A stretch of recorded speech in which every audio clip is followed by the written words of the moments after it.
চাচি আসসালামু আলাইকুম। ওয়ালাইকুম আসসালাম। মাশাআল্লাহ, চাচি কিন্তু আসলে অনেক সুন্দর। আম্মা ঠিকই কইছে।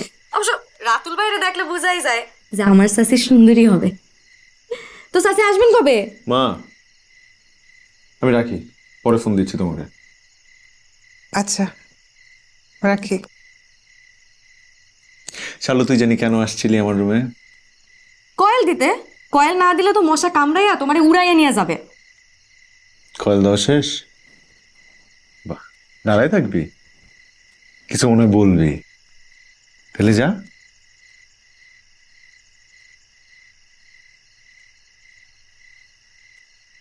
রাতুল ভাইয়া, আমি কিন্তু কথাটা বুঝাই কইছি, তুমি আসলেই অনেক সুন্দর।